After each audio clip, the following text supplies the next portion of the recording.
신약성경 히브리서 11장 29절에서 12장 2절까지 말씀입니다. 신약성경 366쪽 히브리서 11장 29절부터 12장 2절까지 말씀입니다. 찾으신 줄 알고 제가 봉독하겠습니다. 믿음으로 그들은 홍해를 육지같이 건넜으나 애굽 사람들은 이것을 시험하다가 빠져 죽었으며 믿음으로 7일 동안 여리고를 도니 성이 무너졌으며 믿음으로 기생 라합은 정탐꾼을 평안히 영접하였으므로 순종하지 아니한 자와 함께 멸망하지 아니하였도다. 내가 무슨 말을 더하리요? 기드온, 바락, 삼손, 입다, 다윗 및 사무엘과 선지자들의 일을 말하려면 내게 시간이 부족하리로다. 그들은 믿음으로 나라들을 이기기도 하며 의를 행하기도 하며 약속을 받기도 하며 사자들의 입을 막기도 하며 불의 세력을 멸하기도 하며 칼날을 피하기도 하며 연약한 가운데서 강하게 되기도 하며 전쟁에 용감하게 되어 이방 사람들의 진을 물리치기도 하며 여자들은 자기의 죽은 자들을 부활로 받아들이기도 하며 또 어떤 이들은 더 좋은 부활을 얻고자 하여 심한 고문을 받되 구차히 풀려나기를 원하지 아니하였으며 또 어떤 이들은 조롱과 채찍질 뿐 아니라 결박과 옥에 갇히는 시련도 받았으며 돌로 치는 것과 톱으로 켜는 것과 시험과 칼로 죽임을 당하고 양과 염소의 가죽을 입고 유리하여 궁핍과 환난과 학대를 받았으니 이런 사람은 세상이 감당하지 못하느니라. 그들이 광야와 산과 동굴과 토굴에 유리하였느니라. 이 사람들은 다 믿음으로 말미암아 증거를 받았으나 약속된 것을 받지 못하였으니 이는 하나님이 우리를 위하여 더 좋은 것을 예비하셨은즉 우리가 아니면 그들로 온전함을 이루지 못하게 하려 하심이라. 이러므로 우리에게 구름같이 둘러싼 허다한 증인들이 있으니 모든 무거운 것과 얽매이기 쉬운 죄를 벗어버리고 인내로써 우리 앞에 당한 경주를 하며 믿음의 주요 또 온전하게 하시는 이인 예수를 바라보자. 그는 그 앞에 있는 기쁨을 위하여 십자가를 참으사 부끄러움을 개의치 아니하시더니 하나님 보좌 우편에 앉으셨느니라. 아멘. 히브리서 11장은 흔히 믿음장이라고 불리는 장이고 우리가 오늘 읽은 것처럼 믿음을 가지고 하나님을 섬겼던 위대한 신앙의 위인들에 관한 이야기로 가득한 것을 보게 됩니다. 그들의 모습들을 가만히 들여다보면 모두 한결같이 우리는 감히 따라갈 수 없을 것만 같은 참으로 위대한 신앙의 위인들의 모습들이다 하는 것을 보게 됩니다. 하지만 이런 믿음의 위인들의 이야기를 쭉 읽어 내려가다 보면 언뜻 이해가 되지 않는 또는 탁 막히는 그런 말씀을 만나게 됩니다. 오늘 우리가 함께 읽은 본문에 그런 말씀이 있죠. 바로 39절 말씀입니다. 이 사람들은 다 믿음으로 말미암아 증거를 받았으나 약속된 것을 받지 못하였으니, 이 말씀 말입니다. 여기서 이 사람들이란 앞에서 쭉 열거하고 있는 위대한 믿음의 사람들, 신앙의 위인들을 칭하는 말씀입니다. 그런데 그들이 믿음으로 증거를 받았으나 약속된 것을 받지 못했다라고 증거하고 있는 것이죠. 그렇다면 그들이 받은 증거는 무엇이고 받지 못했다고 말씀하고 있는 약속은 무엇일까에 대한 궁금증이 생깁니다. 그런 의미에서 본문 29절부터 우리가 오늘 읽은 29절부터 열거하고 있는 믿음의 사람들의 모습들을 조금 더 깊이 들여다봄을 통해서 그들이 받은 증거가 무엇이고 받지 못했다고 하시는 그 약속이 무엇인가를 좀 더 살펴보고자 합니다. 먼저 29절 말씀은 홍해 바다 앞에 선 이스라엘 백성들의 이야기부터 시작하고 있습니다. 홍해 앞에서 두려워 떨던 이스라엘 백성들에게 하나님은 두려워하지 말고 가만히 서서 여호와께서 오늘 너희를 위하여 행하시는 구원을 보라, 이렇게 말씀하시고 홍해를 가르심으로 이스라엘 백성들을 건너게 하셨고 이스라엘 백성을 쫓던 애굽 군대는 모두 물에 빠져 죽게 하셨습니다. 견고한 여리고성 앞에 섰을 때도 하나님은 이스라엘 백성들에게 7일 동안 여리고 성을 돌도록 하셨고 하나님께서 친히 여리고 성을 무너뜨려 주셨습니다. 여리고 성의 기생 라합은 하나님을 두려워할 줄 알았고 정탐꾼을 평안히 영접함으로 인해서 후에 여리고 성이 함락될 때 그는 멸망당하지 않고 구원함을 얻게 되었습니다. 여기까지 등장하는 사건은 모두 출애굽부터 시작해서 가나안 땅을 정복하여 정착하기 전까지의 일들이고 그때마다 등장했던 믿음의 모습들입니다. 즉 홍해 사건이나 여리고 성이 무너진 사건은 하나님께서 애굽에서 종살이 하던 이스라엘 백성들에게 젖과 꿀이 흐르는 가나안 땅으로 인도할 것이며 그 땅을 반드시 너희들에게 줄 것이라는 약속에 대한 확실한 증거가 되었습니다. 그리고 그 증거가 너무나 확실했기 때문에 여리고 성의 기생 라합 역시 하나님을 두려워하게 되었고 그래서 정탐꾼을 평안히 영접했습니다. 이 모든 것들은 하나님께서 이스라엘 백성들에게 가나안 땅을 주시겠다는 약속에 대한 확실한 증거였다라는 것입니다. 이어 등장하는 기드온, 바락, 삼손, 입다, 다윗, 사무엘과 선지자들 역시 마찬가지입니다. 그들은 모두 인간의 힘이나 능력이 아닌 믿음의 능력을 통한 승리를 경험한 사람들이었습니다. 기드온은 300명의 군사들로 미디안 대군을 물리쳤습니다. 기드온과 300명의 용사들이 가진 것은 횃불과 항아리와 나팔뿐이었습니다. 인간적인 생각으로는 도저히 전쟁에 들고 나갈 만한 물건들이 아닙니다. 그런데 그들은 하나님의 말씀대로 믿음으로 그것을 들고 나갔고 그들은 승리할 수 있었습니다. 바락은 어떻습니까? 가나안 장군 시스라의 군대를 물리칩니다. 처음에는 두려워 떨었으나 여선지자 드보라를 통한 하나님의 계시를 믿음으로 받아들이고 그 믿음에 순종하였기 때문에 그는 큰 승리를 거두게 되었습니다. 삼손 역시 마찬가지였죠.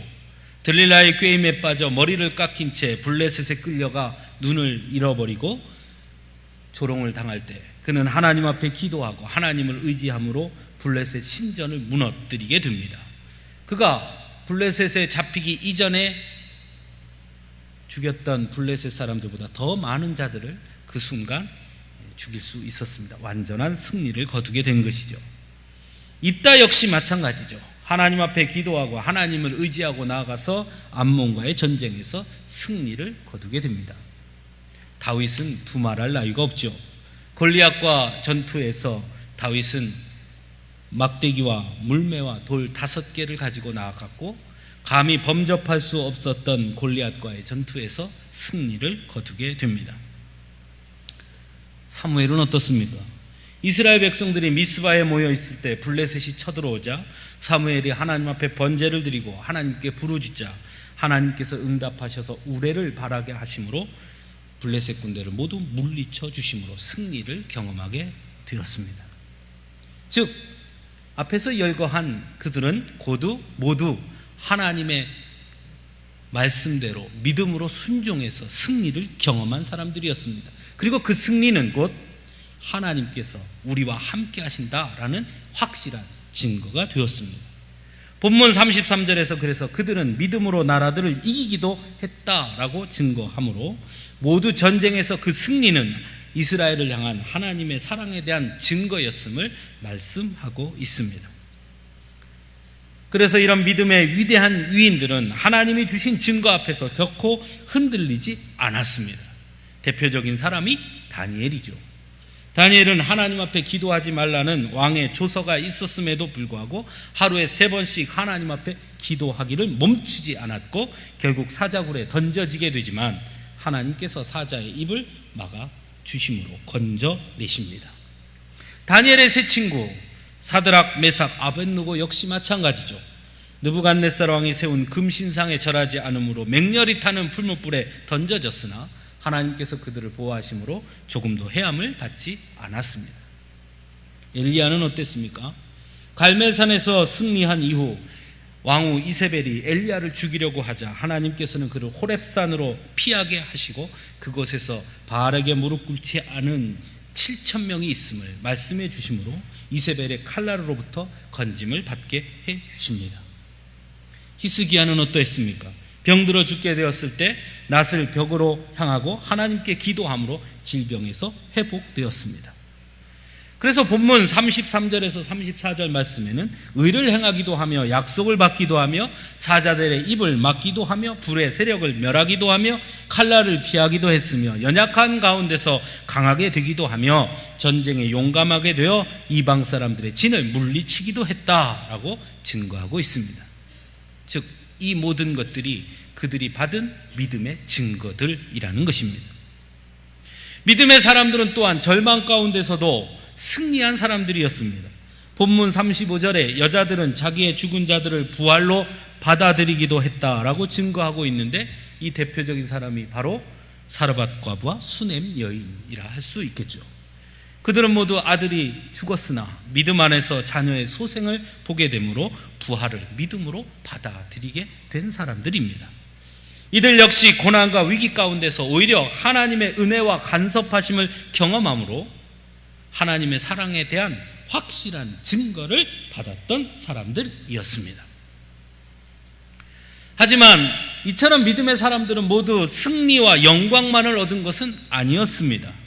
때로 믿음의 사람들은 말할 수 없는 고난과 고통을 겪기도 했고, 고문을 당하기도 했고, 조롱과 채찍질을 받았고, 결박과 옥에 갇히는 시련을 받기도 했으며, 때로는 돌로, 때로는 톱으로, 때로는 칼을 통한 잔인한 죽음을 맞기도 했고, 유리방황하기도 했으며 궁핍함과 환난과 학대를 받기도 했습니다.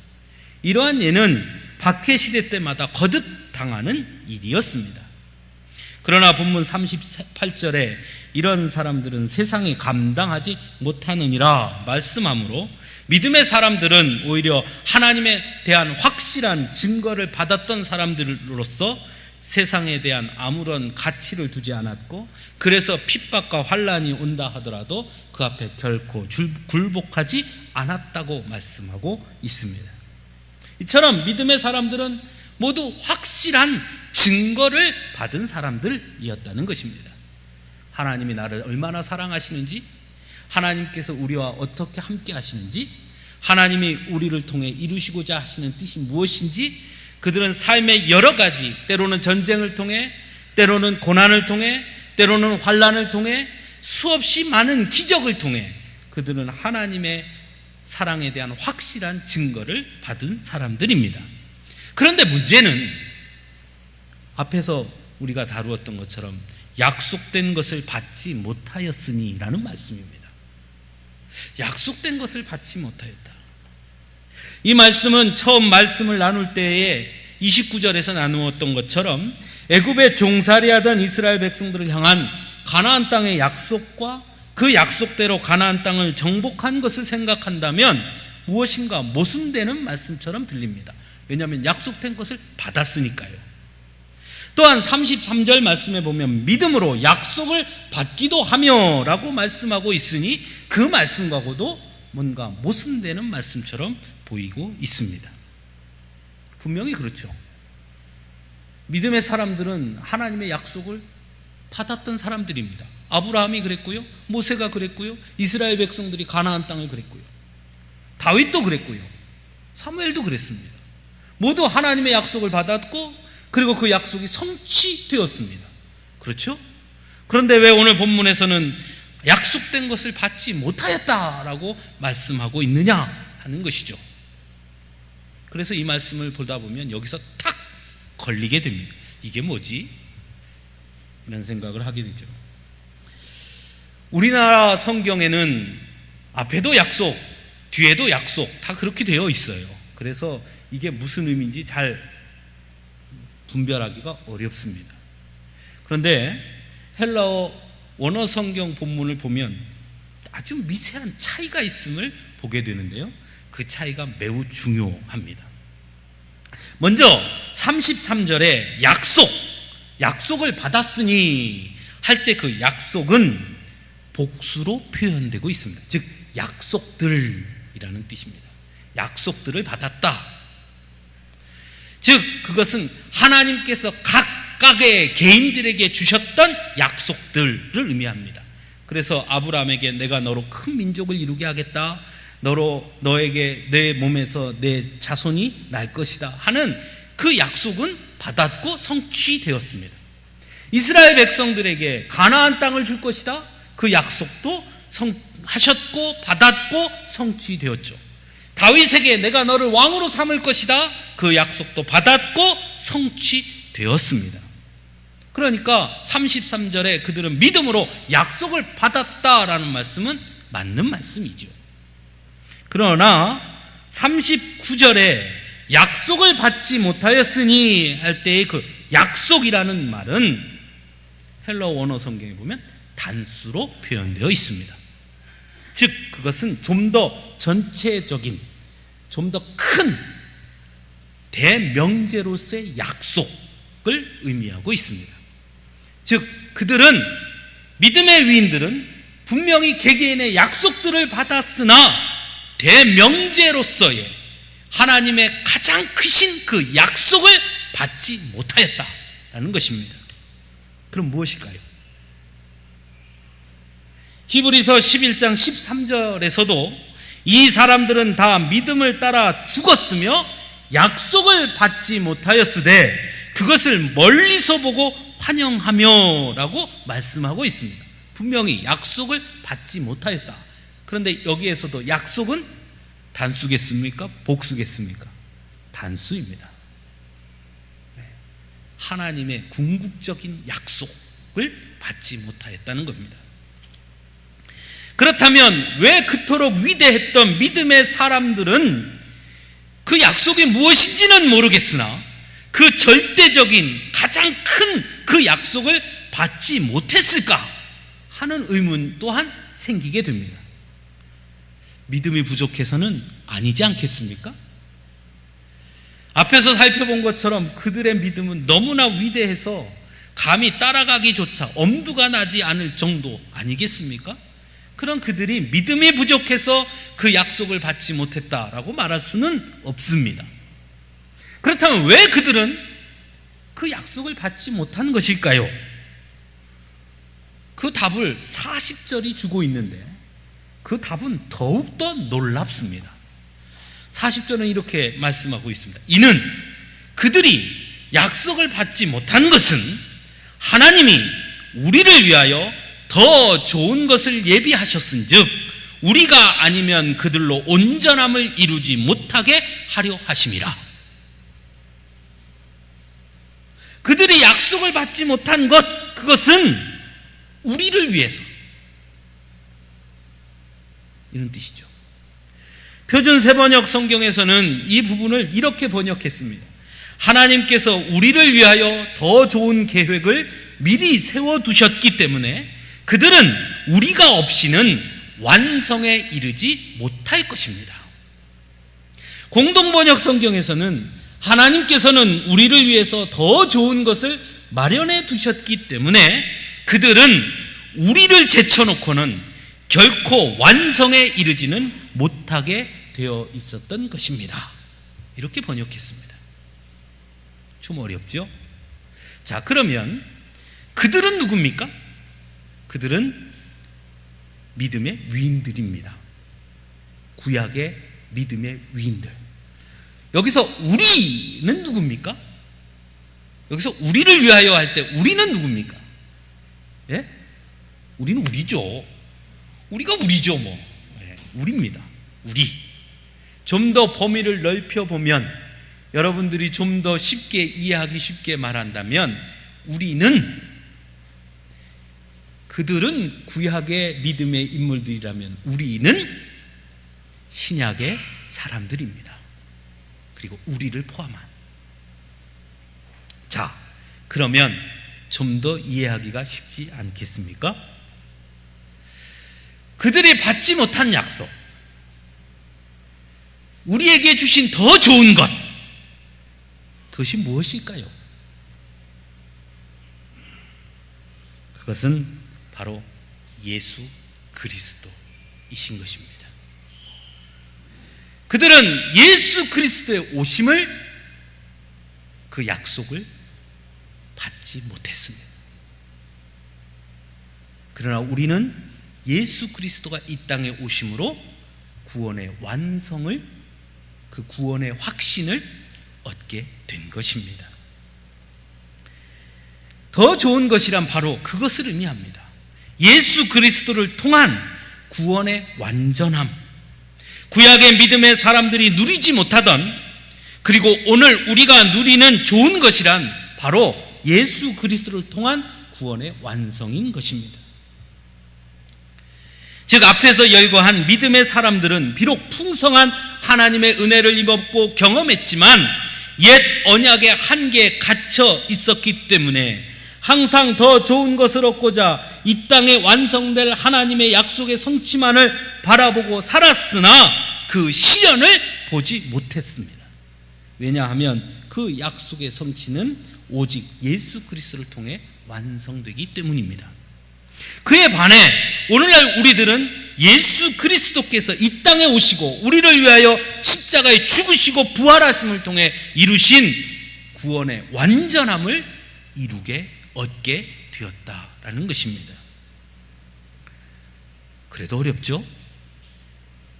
조금 더 쉽게 설명할까요? 구약의 믿음의 사람들은 날마다 자신들의 죄의 용서하심을 얻기 위해 하나님 앞에 제사를 드렸습니다. 그러나 우리는 왜 예배드리죠?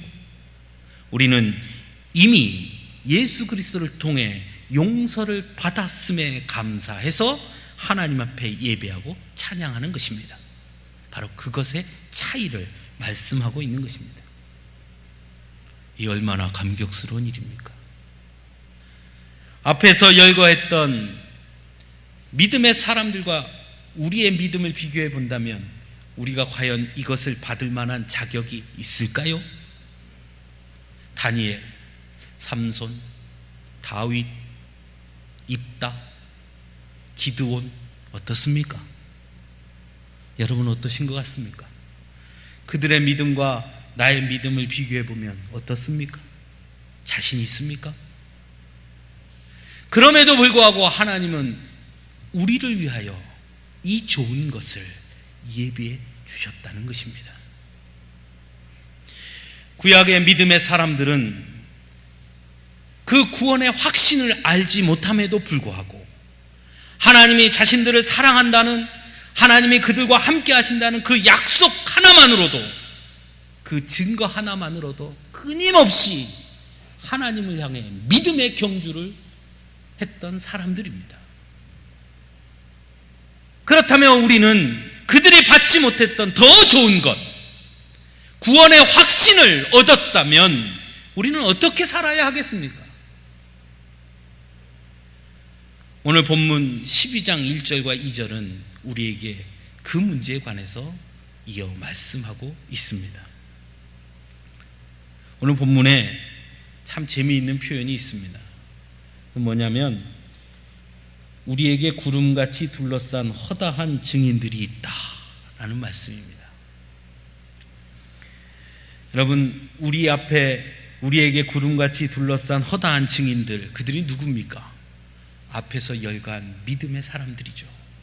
홍해 앞에 이스라엘 백성들, 여리고 성 앞에 여호수아와 이스라엘 백성들, 그리고 기생 라합, 기드온, 바락, 삼손, 입다, 다윗, 사무엘, 다니엘과 그 세 친구, 엘리야, 히스기야, 사르밧 과부, 수넴 여인 등등 위대한 믿음의 사람들이 우리를 둘러싸고 있습니다. 그들은 모두 완전한 구원을 붙잡지도 못했음에도 불구하고 하나님의 약속을 의지하고 그저 그 길을 끊임없이 걸으며 날마다 하나님이 나와 함께 하심의 증거를 찾으며 그렇게 고난과 핍박 앞에서도 굴복하지 않고 살았던 그들이 우리를 둘러싸 있습니다. 그리고 우리에게 말합니다. 너희도 믿음의 경주를 하라. 성경은 우리에게 믿음의 삶을 간혹 경주에 자주 비유하기도 합니다. 사도 바울도 디모데후서 4장 7절에서 자신의 삶을 정리하는 듯한 표현을 하면서 나는 선한 싸움을 싸우고 나의 달려갈 길을 마치고 믿음을 지켰다라고 고백합니다. 그래서 오늘 본문에서도 우리 앞에 당한 경주를 하라라고 말씀하고 있습니다. 믿음의 위인들이 우리에게 말합니다. 우리는 결승점이 어떤 곳인지 알지 못했으나 그러나 하나님이 뛰어가라 하기에 열심히 뛰었어. 그러나 너희는 이제 결승점을 알지 않니? 그렇다면 더 열심히, 더 신나게, 더 즐겁게 뛰어가야 하지 않겠니? 하고 우리들에게 말하고 있습니다. 그렇다면 그 믿음의 경주를 완성하기 위해 우리가 해야 할 것이 무엇입니까? 본문은 크게 세 가지를 말합니다. 첫째는 버리는 것이 필요하다 말씀합니다. 1절 말씀에 보면 무거운 것과 얽매이기 쉬운 죄를 벗어버리라 하는 말씀입니다. 요즘 리오 올림픽이 열리고 있죠. 여러분 올림픽 많이 보십니까? 밤에서 저도 잘 못 봅니다.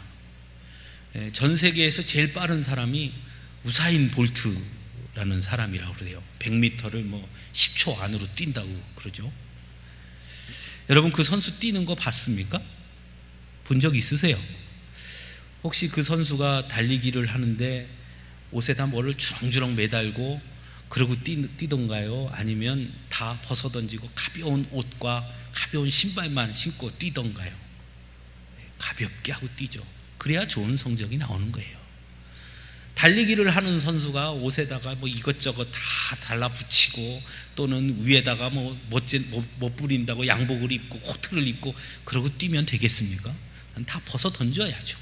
아주 간단한 운동복만 딱 입고 뛰어야 좋은 성적이 나오는 것이죠. 그래서 벗어 버리는 게 필요합니다. 그럼 여기서 무거운 것이란 무엇을 의미하는 걸까요? 그것은 곧 우리가 하나님을 향해 달려가는 데에 방해가 되는 우리 앞에 매달려 있는 것들입니다. 무엇일까요? 바로 인간의 탐욕, 세상적 쾌락, 세상의 유희, 세상의 성공에 대한 갈망, 이런 것이겠죠. 그것들이 우리 앞에 다 매달려 있는 한 우리는 믿음의 경주를 온전하게 할 수 없는 것입니다. 그것을 벗어 던져야 하는 것입니다. 얽매이기 쉬운 죄는 뭘까요? 달리기 하는 선수에게 중요한 것은 기록입니다. 그래서 대부분 출발선에 딱 서면 선수를 소개하면서 이 선수의 최근의 기록이 멋이다, 뭐다 다 소개합니다. 그런데 때로 경기에 보면 훨씬 기록이 저조했던 선수가 실제 경기에서는 승리하는 경우를 우리는 간혹 봅니다. 그런데 어떤 경우에는 너무 그 기록에 얽매여서 더 잘할 수도 있는데 그만 주저앉거나 또는 시작하기도 전에 패배감에 젖어서 포기하는 경우가 있는 것을 보는 경우도 있습니다. 아, 난 안 되겠구나. 기록을 보니 제가 나보다 더 잘하네. 해봐야 난 안 될 거야 하는 거죠. 얽매이기 쉬운 죄라는 것이 바로 이것을 의미합니다. 신앙생활을 오래 한 분들 중에 간혹 그런 분이 있습니다. 이미 알 만큼 안다고 생각하는 거죠. 나는 해볼 만큼 했다는 겁니다. 그래서 다 안다는 거예요. 그래서 교만해지죠. 그래서 경주하지 않습니다. 하나마나 내가 이길 거야. 왜? 기존의 기록이 내가 더 좋으니까. 그러면 실패하겠죠. 또는 실패에 얽매이는 경우가 있습니다. 난 해도 안 돼. 기도해 봤는데, 헌신해 봤는데, 열심히 해 봤는데 별거 없고 잘 안 되더라고. 그러니 나는 안 할 거야. 이런 것을 벗어 던지지 않으면 올바른 경주를 할 수 없다는 것입니다. 두 번째는 인내입니다. 아무리 훌륭한 선수라고 하더라도 누구나 위기가 다가옵니다. 다만 훌륭한 선수는 그 위기를 인내로서 잘 극복하는 것이죠. 믿음 생활과 구원의 감격을 누리며 사는 삶 역시 마찬가지입니다. 때로 위기가 찾아옵니다. 고난이 오기도 하고 때로 실패하기도 하고 때로 포기하고 싶을 때도 있고 주저앉고 싶을 때도 분명히 있습니다. 하지만 그때 믿음의 경주를 싸우는 우리들이 해야 할 것은 인내하라는 것입니다.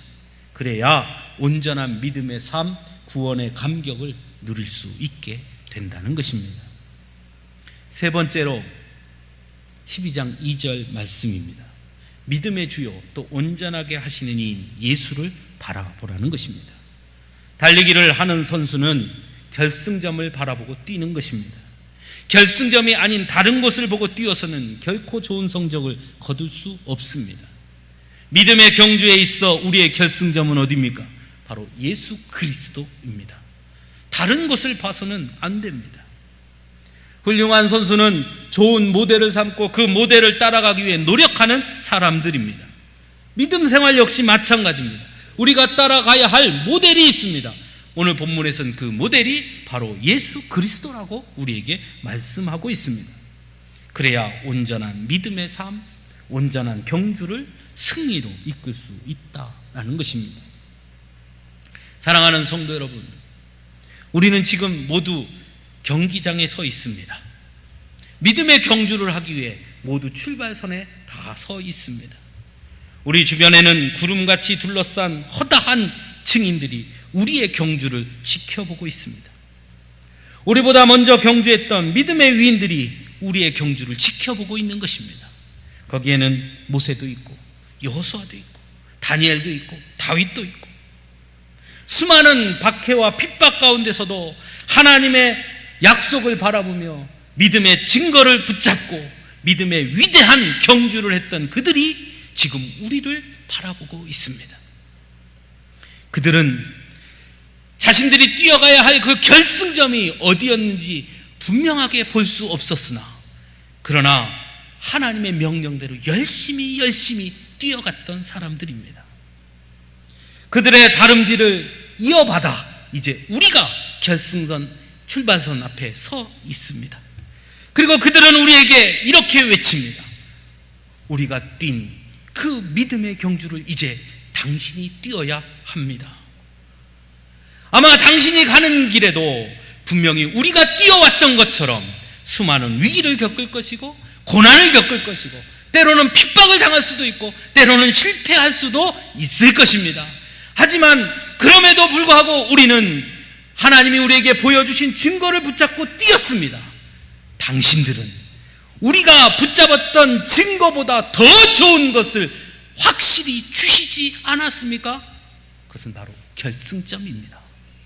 당신들에게는 그것이 있으니 왜 주저합니까? 눈앞에 결승점이 있는데 말입니다. 당신들에게는 이미 주어진 것이 있는데 왜 실패했다고 주저앉습니까? 왜 포기합니까? 하나님께서 이미 우리에게 승리를 주셨는데 말입니다. 우리를 둘러싼 믿음의 증인들이 우리를 향해 힘을 내세요. 할 수 있습니다. 당신은 해야 합니다. 그 경주를 완성해야 합니다. 하나님은 이미 당신에게 승리를 주셨습니다. 우리를 향해 응원하고 있습니다. 사랑하는 성도 여러분, 이제 그 경주를 우리가 달려야 합니다. 하나님께서는 우리에게 이미 승리를 선포해 주셨습니다. 우리에게 결승점을 보여주셨고 그 결승점에 우리가 승리할 것이라는 걸 분명히 확인시켜 주셨고 그 약속을 우리에게 주셨습니다. 그러므로 주저하지 말고, 그러므로 머뭇거리지 말고, 그러므로 다른 것에 관심을 빼앗기지 말고 끝까지 믿음의 경주를 완성함으로 하나님이 주시는 축복을 받아 누릴 수 있기를 간절히 바랍니다. 우리 모두 그 경주의 승리자가 될 줄로 믿습니다. 함께 기도하겠습니다. 사랑의 아버지,